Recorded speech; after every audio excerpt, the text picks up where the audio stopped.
नमस्कार दोस्तों, स्वागत है आपका मेरे YouTube चैनल NPS टॉक्स पे।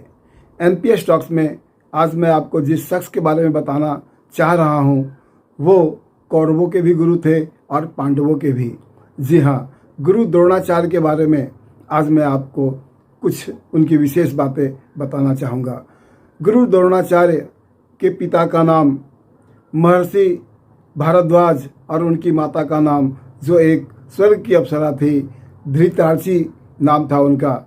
जब गुरु द्रोणाचार्य बाल्यावस्था में थे तो वो अपने पिताश्री के आश्रम में ही उनके पिताश्री के मित्रों द्वारा वेद का और योग का और जितने भी पुराणों का, जितने भी सांस्कृतिक रहस्यों का जो ज्ञान उनको प्राप्त हुआ, वो बहुत पारंगत हुए वेद और शास्त्र में। तो शास्त्रों का ज्ञान जब वो ले रहे थे तो उनके ही आश्रम में पांचाल नरेश का जो राजकुमार था द्रुपद, वो उसका सहपाठी था। द्रुपद के सहपाठी होने के कारण उसे ऐसा लगता था कि कभी ना कभी मुझे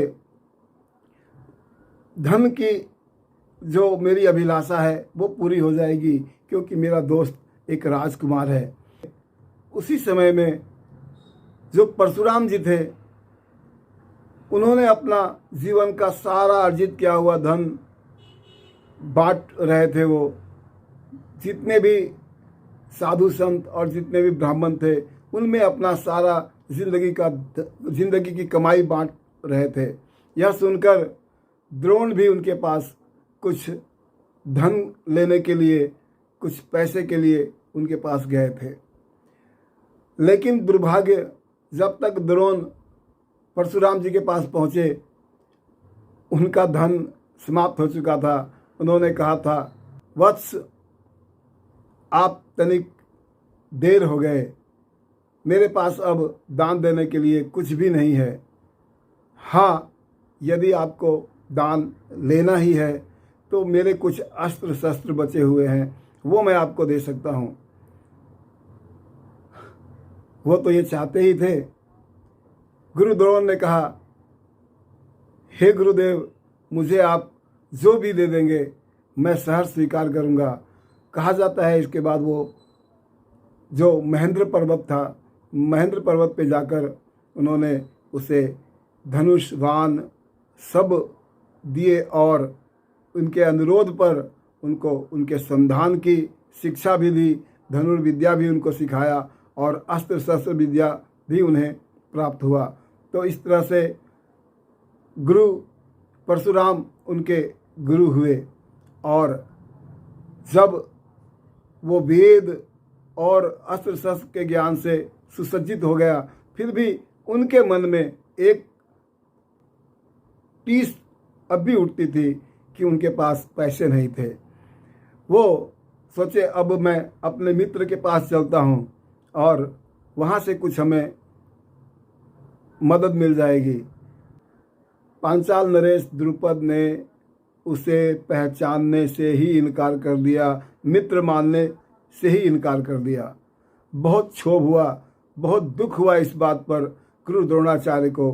और गुरु द्रोणाचार्य ने वहीं पे कसम खाया कि हे द्रुपद, मैं तुम्हारे इतना धन अर्जित करके दिखाऊंगा, ये एक ब्राह्मण का वादा है। और वो वहाँ से चल दिए। कहा जाता है कि वो जब जंगल के रास्ते से गुजरते हुए हस्तिनापुर की सीमाओं में प्रवेश किए तो हस्तिनापुर में कुछ बालक कौरव पांडव गिल्ली डंडे खेल रहे थे। गिल्ली डंडा खेलते खेलते जो गिल्ली है वो एक कुएं में चला गया। गिल्ली कुएं में चला गया तो जितने बालक थे, जितने बच्चे थे, वो ऊपर से ही कोलाहल करने लग गए, किसी से वो निकल नहीं रहा था। ये सब जो द्रोण थे वो कौतूहलवश देख रहे थे। वो आगे आए और बच्चों से कहा, तुम लोग रुको, मैं कोशिश करता हूँ तुम्हारी गिल्ली निकालने की।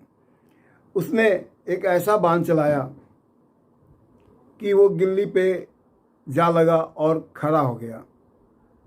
फिर और एक बाण चलाया, वो दूसरे बाण पे खड़ा हो गया।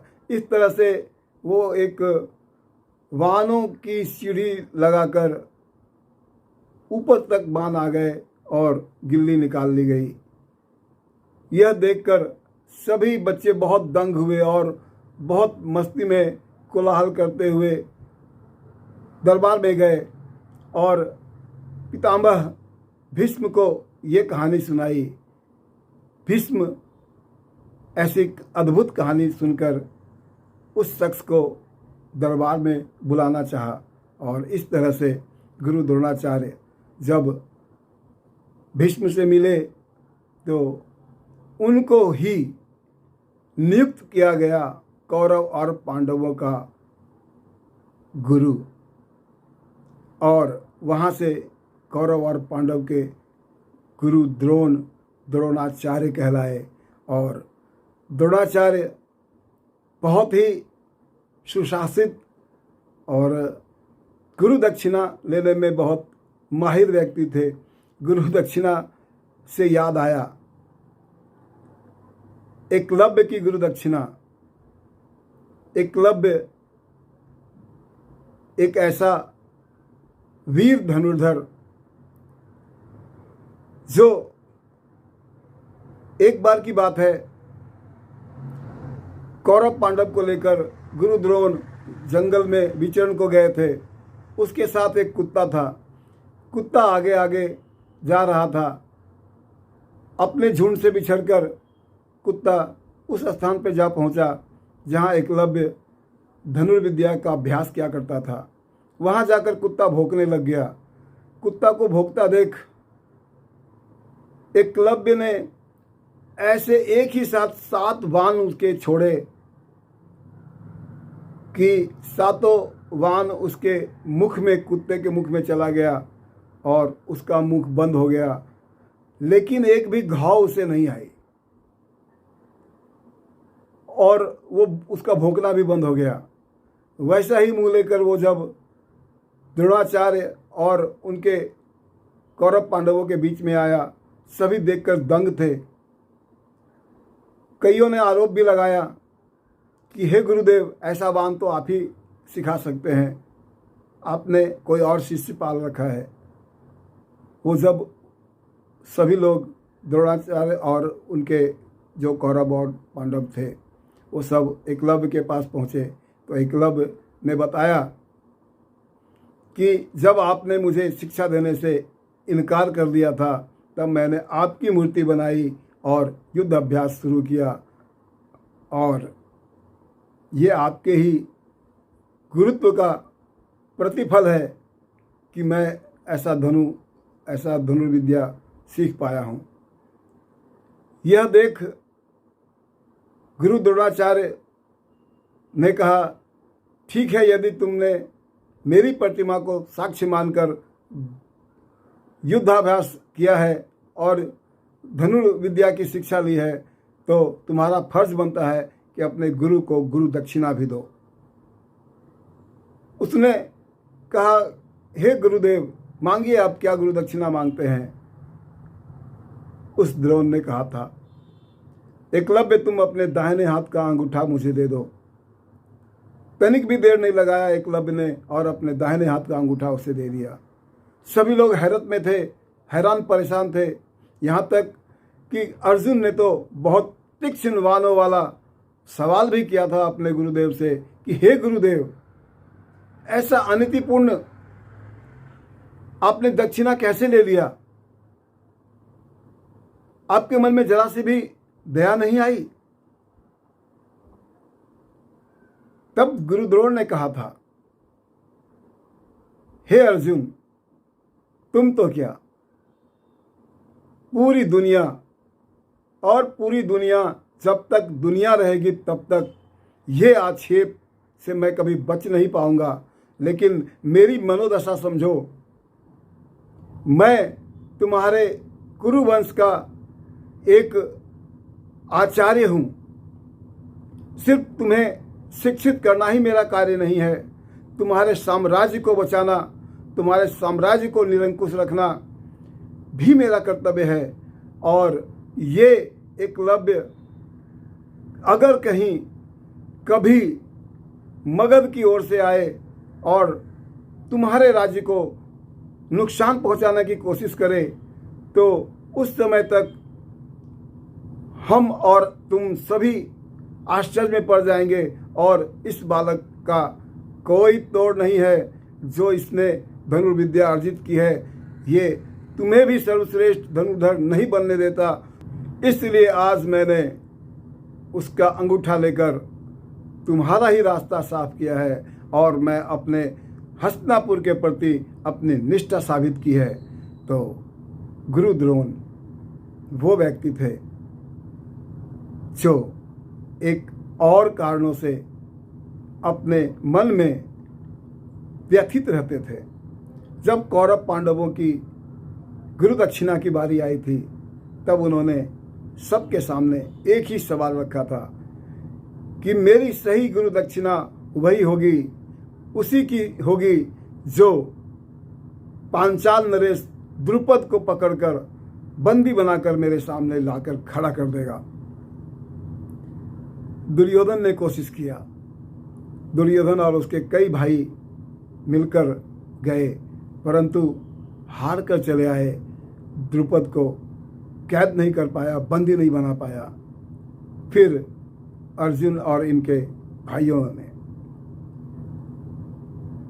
द्रुपद को ही नहीं, उसके कई मंत्रियों को, कई सैनिकों को बंदी बनाकर गुरु द्रोण के सामने खड़ा कर दिया। तब गुरु द्रोण ने शर्त रखा कि मैं एक ही शर्त पे तुम्हें बंदी से, तुम्हें दासत्व से मुक्त करूंगा, जब तक कि तुम पूरा अपने राज्य का आधा हिस्सा और आधा धन मुझे ना दे दो। और इस तरह से उसने वह वचन निभाया जो उसने द्रुपद को दिया था।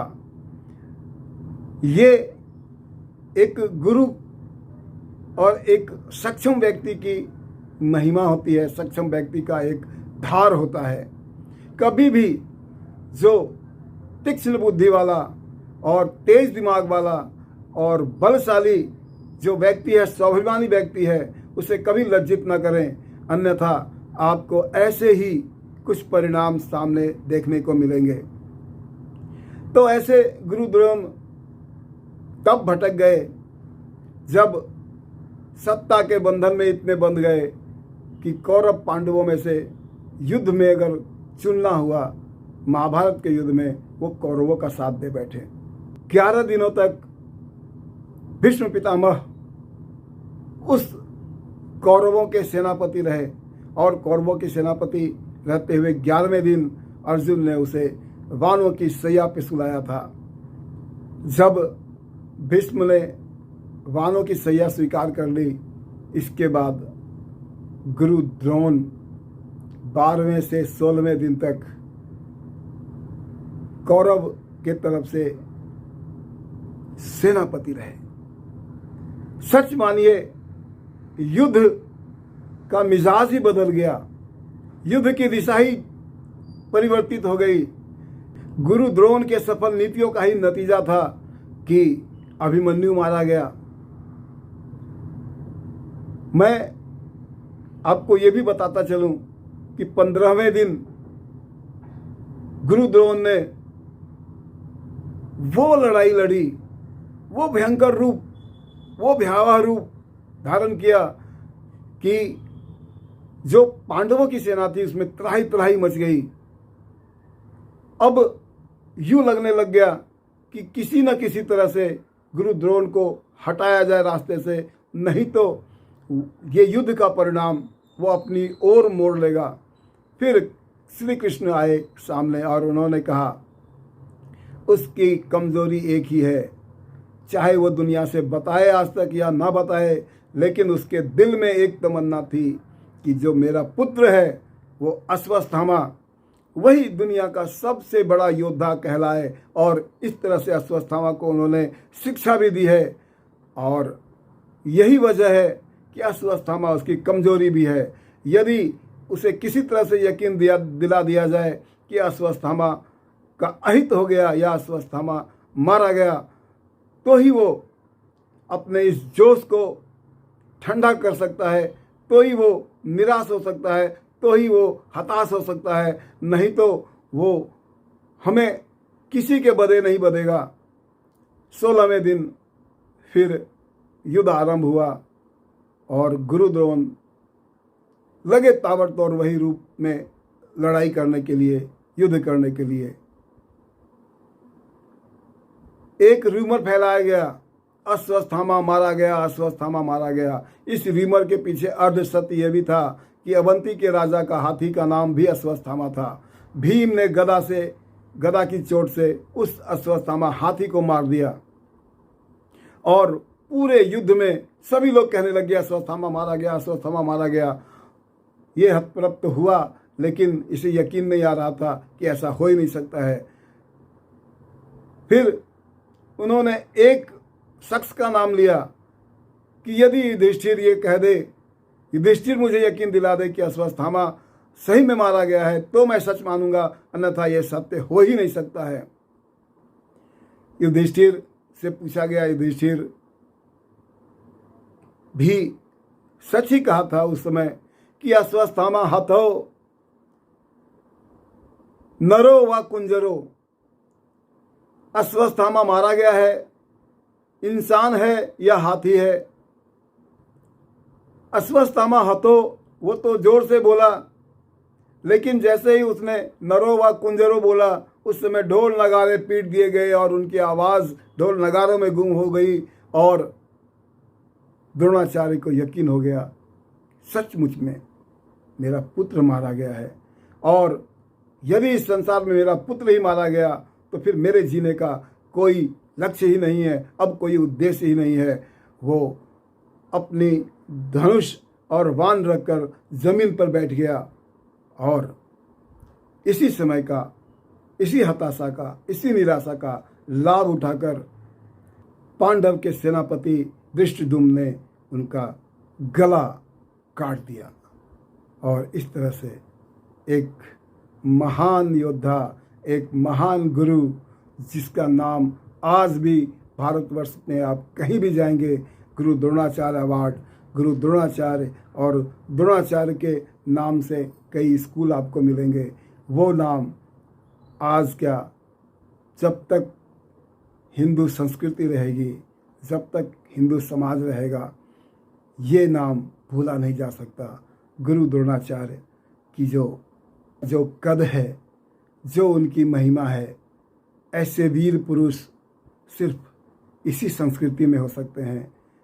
अपनी संस्कृति का सम्मान कीजिए, अपने संस्कृति के साथ जीते रहिए और अपनी संस्कृति को पहचान कर गौरव का अनुभव करते रहिए। नमस्कार, धन्यवाद।